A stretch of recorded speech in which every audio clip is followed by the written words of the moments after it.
Hello everyone, welcome back to the YouTube channel entrance वाला और @doctor Alam. I am Mohammad Awais Alam, second year MBBS student at government medical college Fatehpur. तो अभी जो इस video में मैं बताऊंगा उसके 2-3 पार्ट रहेंगे। पहला ये कि आपका जो एडमिशन प्रोसेस है यूपी के अंदर MBBS और BDS कॉलेजेस में वो क्या रहेगा, कहाँ पे आपको जाकर रिपोर्ट करना है और कैसे एडमिशन लेना है, स्टेप बाय स्टेप क्या प्रोसेस रहेगा और आपको क्या क्या डॉक्यूमेंट्स जमा करने हैं और कौन कौन से डॉक्यूमेंट्स कहाँ पर बनेंगे। और दूसरा इसमें जो पार्ट रहेगा वो ये कि कॉलेज वाइज फ़ीस क्या है, गवर्नमेंट कॉलेजेस की भी और प्राइवेट कॉलेजेस की भी। और तीसरा जो पार्ट रहेगा उसमें ये रहेगा कि यूपी के जो कॉलेजेस हैं उसमें क्या बॉन्ड है और कौन कौन से उनको बॉन्ड यहाँ पर भरने होंगे, सीट लिविंग बॉन्ड या फिर सर्विस बॉन्ड, वो कितना रहता है और उनको तोड़ने का चार्जेस क्या है। उसके साथ ही ये भी बताऊंगा कि आपको अगर अपग्रेड करना चाहते हैं कॉलेज को जो आपको फर्स्ट राउंड में मिला है तो उसके लिए क्या रूल्स हैं, आपको कैसे करना होगा। तो ये सब जानने के लिए आप वीडियो को लास्ट तक बने रहें। चैनल को सब्सक्राइब करें, वीडियो को लाइक करें। अगर पहली बार आए हैं तो ऑलरेडी मैं बता दूं काउंसलिंग से रिलेटेड काफ़ी वीडियोज़ मैं डाल चुका हूँ जिसमें पूरे रूल्स एंड रेगुलेशंस बता चुका हूँ और क्या कॉलेजेस की कट ऑफ वगैरह क्या रहती है वो सब भी बता चुका हूँ। तो पहले शुरू करते हैं कि आपको एडमिशन लेने के लिए क्या क्या रूल्स एंड रेगुलेशंस यहाँ पर दिए गए हैं। तो यहाँ पर पहला जो पॉइंट दिया गया वो यही इन्होंने बोला है कि जितने रूल्स एंड रेगुलेशंस के रिलेटेड ब्राउचर है वो ऑलरेडी इन वेबसाइट पर पड़ा है और जो भी इन्फॉर्मेशन है वो यूपी की इन 2 वेबसाइट पर ही आती है। फिर उसके बाद आपको जो अलॉटमेंट लेटर मिला होगा, आई थिंक अब तक आपने जो अपना अलॉटमेंट लेटर है वो डाउनलोड कर लिया होगा। अगर आपको नहीं पता कैसे करना है तो मैंने जो रात वीडियो डाली थी जिस पर ऑलरेडी 4000 प्लस व्यूज़ आ चुके हैं 6-7 घंटे में, और उसमें मैंने बताई थी फर्स्ट राउंड की क्या कट ऑफ रही है यूपी कोटा की MBBS और BDS के लिए कैटेगरी वाइज। तो अगर आपने वो वीडियो नहीं देखी है तो जाकर देख लें। तो आपने जब डाउनलोड किया होगा तो अगर प्राइवेट कॉलेजेस की बात की जाए तो उसमें आपके नोडल सेंटर का नाम लिखा हुआ होगा, ठीक है। और अगर आपको कोई गवर्नमेंट कॉलेज मिला है तो उन गवर्नमेंट कॉलेज पे आपको जो सेंटर का नाम है यानी जो कॉलेज आपका अलॉट हुआ है उसी पे जाके आपको एडमिशन लेना होगा, उसी पे जाके रिपोर्ट करना होगा। वो भी आपका जो आपका अलॉटमेंट लेटर है उस पर लिखा होगा और उसकी जो डेट्स हैं वो आपको ऑलरेडी पता हैं। 5 से लेकर 8 अगस्त के बीच में आपको एडमिशन ले लेने हैं। यही चीज़ इन्होंने बताई है गवर्नमेंट कॉलेजेस के लिए। आपको जो कॉलेज अलॉट हुआ है उसमें जाकर एडमिशन लेना है, प्राइवेट को जो आपका नोडल सेंटर है उसमें लिखा होगा आपको वहाँ जाकर एडमिशन लेना है। फिर उसके बाद डॉक्यूमेंट्स की बात आती है, आपको क्या क्या डॉक्यूमेंट की ज़रूरत पड़ेगी एडमिशन के टाइम पर जिस भी कॉलेज में आप ले रहे हैं, चाहे गवर्नमेंट हो चाहे प्राइवेट हो। तो यहाँ पर सबसे पहले आपको जो यूपी नीट UG का 2023 का अलॉटमेंट लेटर है यानी आवंटन पत्र, नीट UG 2023 का पत्र एवं स्कोर कार्ड, प्रवेश पत्र मतलब आपको एडमिट कार्ड भी यहाँ पर चाहिए और स्कोर कार्ड यानी आपका जो रिज़ल्ट कार्ड है वो भी यहाँ पर चाहिए होगा जो आपने नीट दिया है। उसके साथ ही आपका जो जन्म तिथि और संबंधी प्रमाण पत्र, डोमिसाइल सर्टिफिकेट, और यहाँ पर मतलब जो आपकी जन्म तिथि है बर्थ सर्टिफिकेट है वो आपको यहाँ पर देना होगा। उसके साथ ही आपको जो हाई स्कूल और इंटरमीडिएट की जो रिज़ल्ट हैं उनकी फ़ोटोकॉपीज़ यहाँ पर लगानी होंगी।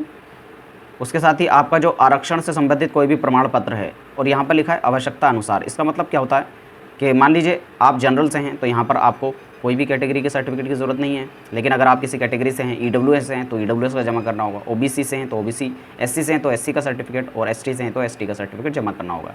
उसके बाद डोमिसाइल प्रमाण पत्र भी आवश्यकता अनुसार। कई लोग सोचेंगे ये आवश्यकता अनुसार क्यों है, ये तो मैंडेटरी होना चाहिए, आप यूपी कोटा से 85% ले रहे हैं। ऐसा इसलिए है कि मान लीजिए अगर आप प्राइवेट कॉलेज ले रहे हैं तो आपको डोमिसाइल की ज़रूरत है ही नहीं, और अगर गवर्नमेंट कॉलेज में भी ले रहे हैं और आपके पास हाई स्कूल और इंटरमीडिएट जो है यूपी कॉलेज के कॉलेजेस से आपने किया है यानी यूपी में रह के आपने किया है तब भी आपको डोमिसाइल सर्टिफिकेट की ज़रूरत है नहीं, ठीक है। उसके बाद जो अगले डॉक्यूमेंट्स आते हैं यहाँ पर पहचान पत्र, आपको या तो आधार कार्ड या फिर पैन कार्ड, ड्राइविंग लाइसेंस या फिर पासपोर्ट, आपको इन सब में से कोई एक देना होगा। उसके बाद जो प्राइवेट कॉलेजेस के स्टूडेंट हैं जिनको प्राइवेट कॉलेज अलॉट हुआ है और वो एडमिशन ले रहे हैं तो उनको जो है सिटी बैंक ड्राफ्ट बनाना होगा जो फ़ीस का है, मतलब कॉलेज की जो फ़ीस है वो किस नेम से बनाना है आपको, director general medical education and training UP payable at Lucknow, आपको इस नेम के थ्रू जो है bank draft, city bank draft बनाना होगा जो भी आपकी फ़ीस है कॉलेज की उसको। और क्या क्या फ़ीस रहेगी वो मैं आपको यहाँ पर बता दूँगा। उत्तर प्रदेश में आर्थिक रूप से कमज़ोर EWS अन्य पिछड़ा वर्ग OBC सर्टिफिकेट जाति प्रमाण पत्र दिनांक 1 अप्रैल 2023 अथवा इसके पश्चात का बना ही मान्य होगा। यहाँ पर ये कह रहे हैं कि आपके जो सर्टिफिकेट्स हैं, जो आपके डॉक्यूमेंट है जैसे EWS हुआ, OBC हुआ और आपका जो जाति प्रमाण पत्र है वो आपका 1 अप्रैल 2023 के बाद का होना चाहिए, वही यहाँ पर मान्य होगा। लेकिन कुछ डॉक्यूमेंट जैसे पूरे टाइम हमेशा वैलिड रहते हैं, डोमिसाइल सर्टिफिकेट और बर्थ सर्टिफिकेट, तो वो तो वन टाइम ही बनते हैं, तो उनमें चेंजेस की कोई ज़रूरत है नहीं। अगला आता है आवंटन प्रमाण पत्र। अभ्यर्थियों का मेडिकल कॉलेज नोडल सेंटर पर स्तर गठित मेडिकल बोर्ड में मेडिकल कराया जाएगा। तो जैसे बाकी स्टेट में क्या होता है, आपको एक रजिस्टर्ड मेडिकल प्रैक्टिशनर से जाकर अपना जो मेडिकल फिटनेस सर्टिफिकेट है वो बनवाना होता है, लेकिन यूपी के अंदर ऐसा नहीं है। आपको मेडिकल फिटनेस सर्टिफिकेट नहीं बनवाना है, जहाँ पर भी आपका एडमिशन होना है वहाँ पर खुद से जो डॉक्टर्स की टीम रहेगी आपको मेडिकली चेक करेगी। इतना हार्ड नहीं होता है, मतलब नॉर्मल आपको चेक करके वो खुद से सर्टिफिकेट बना के आपको एडमिशन ले लेंगे। आपको अलग से मेडिकल फिटनेस बनाने की ज़रूरत नहीं है। शैक्षणिक सत्र 2023-24 के अंतर्गत निजी क्षेत्र मेडिकल या डेंटल कॉलेजों में हेतु शासन द्वारा निर्धारित शिक्षण शुल्क संबंधी शासन आदेश तथा अल्पसंख्यक संस्थानों में फ़ीस स्ट्रक्चर। तो यहाँ पर कह रहे हैं कि जो कॉलेजेस हैं इस साल के लिए, चाहे वो गवर्नमेंट हो या प्राइवेट हो, तो प्राइवेट का तो ऑलरेडी इन्होंने वेबसाइट पे डाल दिया था, गवर्नमेंट की क्या फ़ीस है वो मैं आपको बता दूंगा वीडियो के अंत में। पहले सारे रूल्स देख लें।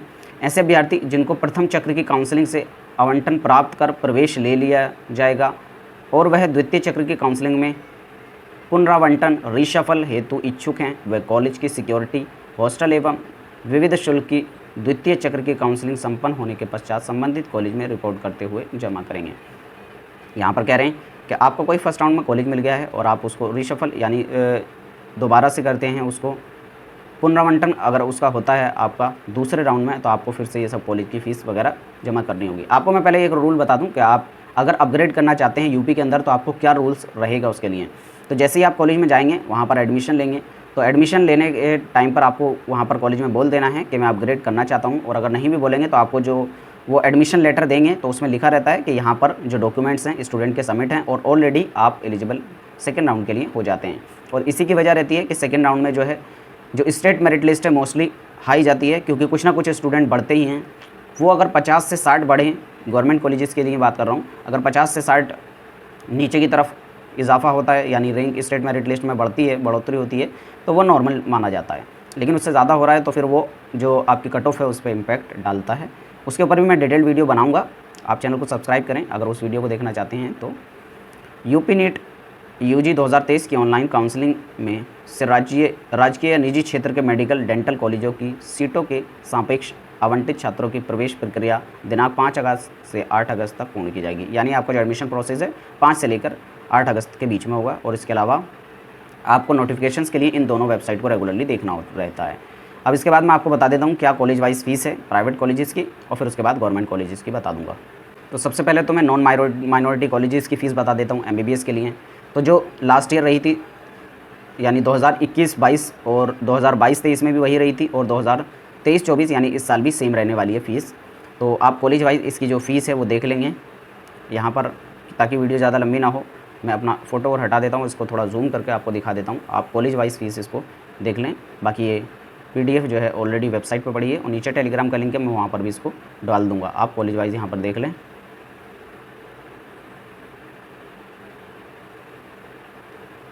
अब उसके बाद मैं आपको जो माइनॉरिटी कॉलेजेस हैं उनकी फ़ीस दिखा देता हूँ। तो माइनॉरिटी कॉलेजेस में पहला जो आ जाता है वो है TMU तीर्थंकर महावीर यूनिवर्सिटी।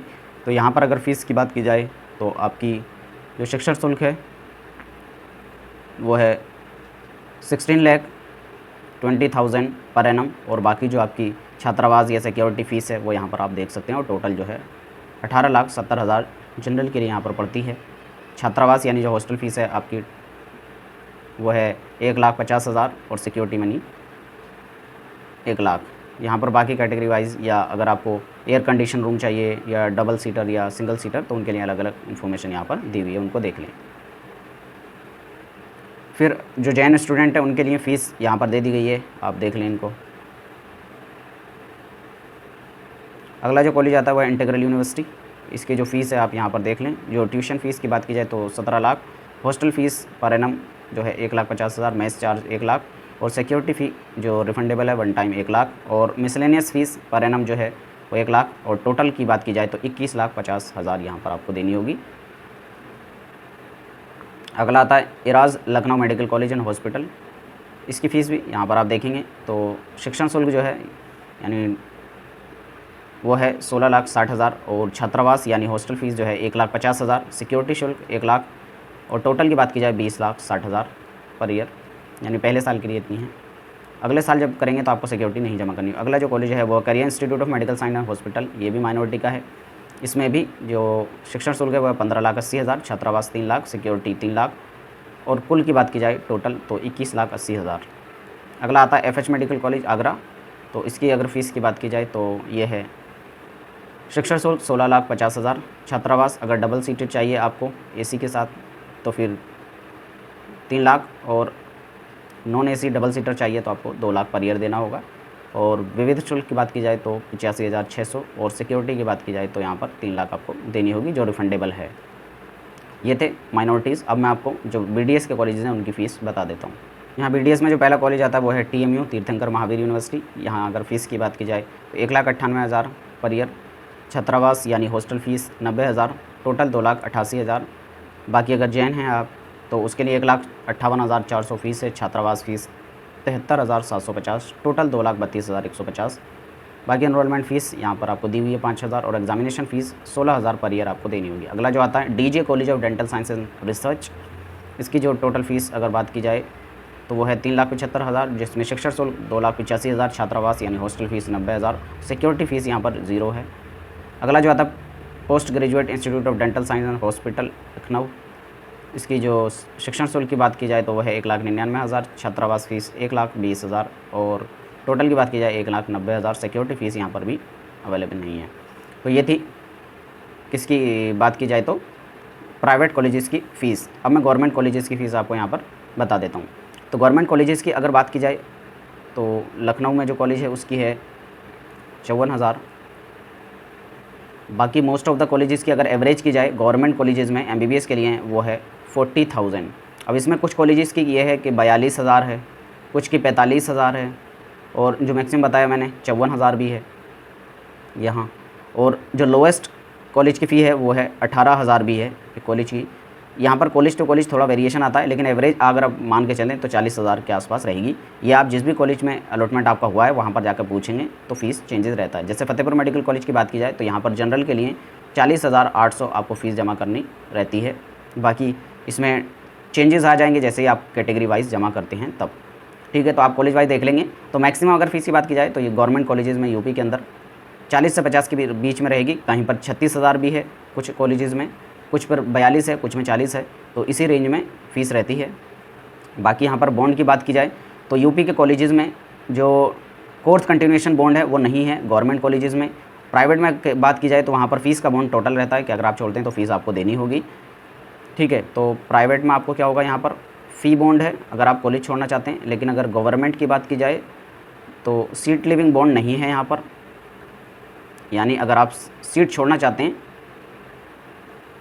तो आपको कोई भी यहाँ पर फ़ीस जमा करनी नहीं होगी। बाकी अगर गवर्नमेंट कॉलेजेस की बात की जाए तो यहाँ पर एक और बॉन्ड होता है, वो है सर्विस बॉन्ड। ये सिर्फ़ और सिर्फ यहाँ के जो गवर्नमेंट कॉलेजेस हैं वहाँ पर ही है। इसके अंदर क्या है, आपको जो है सर्विस देनी होगी 2 साल तक, और अगर आप ये 2 साल तक सर्विस नहीं देते हैं तो आपको क्या करना होगा, 10 लाख रुपए की जुर्माना यहाँ पर भरना होगा। लेकिन ये ज़रूरी नहीं है आपको 2 साल की सर्विस करनी पड़े, क्योंकि अगर सीट उस टाइम पर वैकेंट नहीं होंगी तब आपको सीट गवर्नमेंट नहीं दे पाएगी। तो जैसे ही आपका MBBS कंप्लीट होगा उसके 90 दिन के अंदर अगर सीट वैकेंट होंगी तो आपको मिल जाएगी, और अगर आपको तब तक सीट नहीं मिलती है तो आपका जो सर्विस बॉन्ड है ये ऑलरेडी अपने आप कैंसिल हो जाएगा। ये सब बॉन्ड कैसे भरने हैं आपको, जब एडमिशन में जो भी आपको कॉलेज मिला, आपको जो भी कॉलेज मिला है वहाँ पर जाकर आप ये सर्विस बॉन्ड भरेंगे। इसके साथ ही एंटी रैगिंग फॉर्म वगैरह ये सब और गैप सर्टिफिकेट वगैरह जो भी आपके डॉक्यूमेंट है वो सब कॉलेज में बन जाते हैं। मेडिकल चेकअप भी वहाँ पर हो जाता है, आपको अलग से मेडिकल फिटनेस बनाने की ज़रूरत नहीं है। इसके अलावा आपका कोई काउंसलिंग से रिलेटेड डाउट है आप नीचे कमेंट बॉक्स में पूछ सकते हैं। अगली जो वीडियो में उसमें बता दूंगा कि एक्सपेक्टेड कट ऑफ क्या रहने वाली है मोपअप या स्टे वैकेंसी राउंड तक यूपी कोटा की। तो आप चैनल के साथ बने रहें, वीडियो को लाइक करें, अपने फ्रेंड्स में शेयर करें। Thank you.